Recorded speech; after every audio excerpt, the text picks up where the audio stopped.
Bonjour, bienvenue sur jeanpierrevillette.com.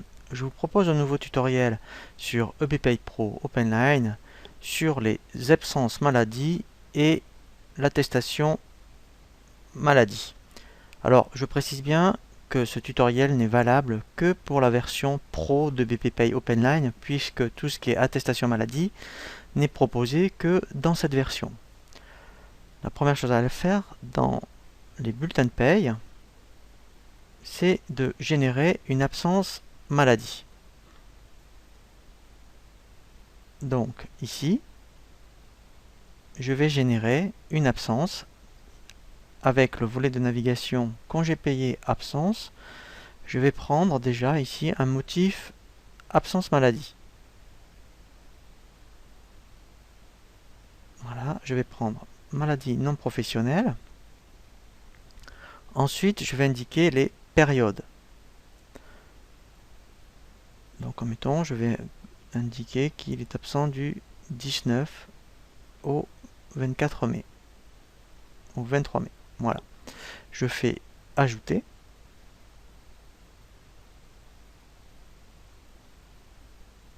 Voilà. Donc ici, j'ai bien mon absence.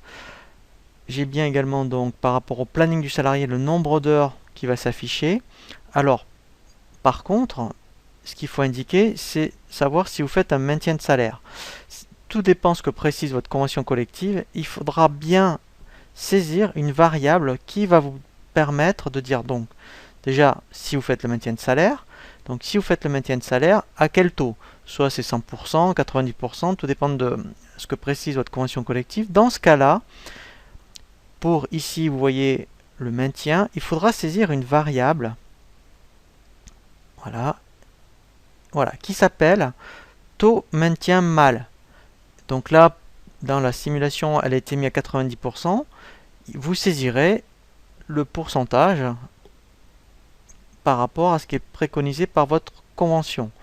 Donc là, par rapport au bulletin de paye, c'est généré. Donc si je fais déjà un aperçu ici, je vais bien voir mon absence avec les dates d'absence.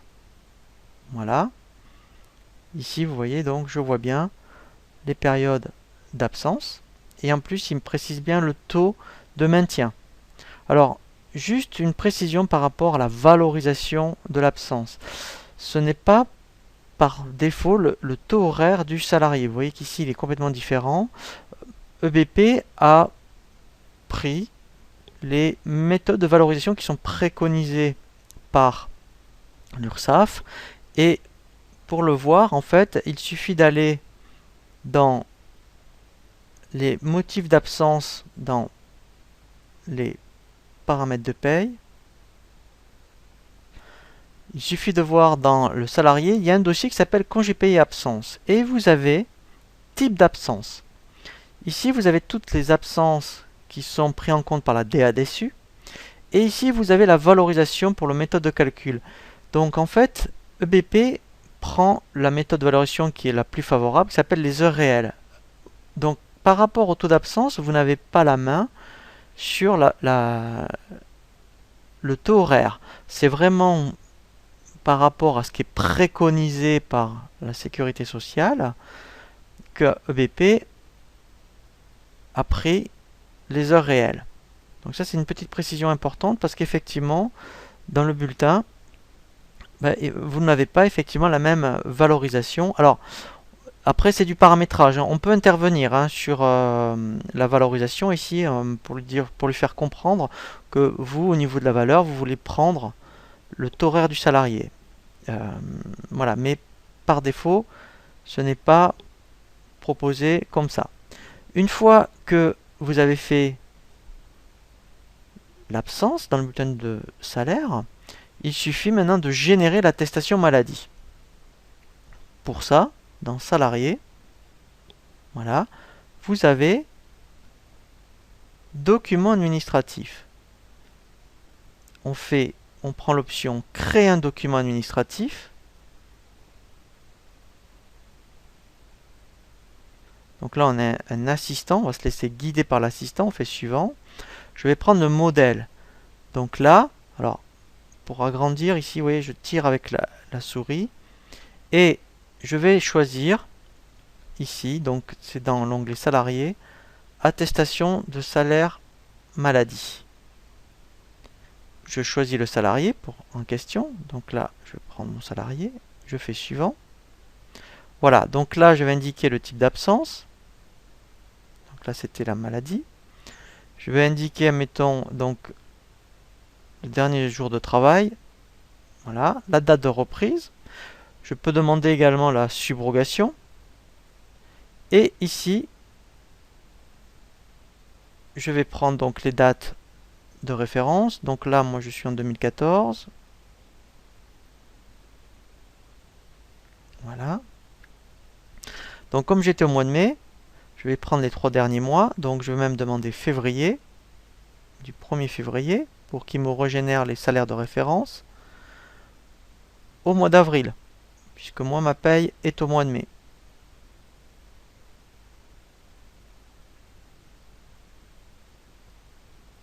Voilà. Et je fais actualiser pour qu'il m'affiche bien, vous voyez, les bulletins pour bien lancer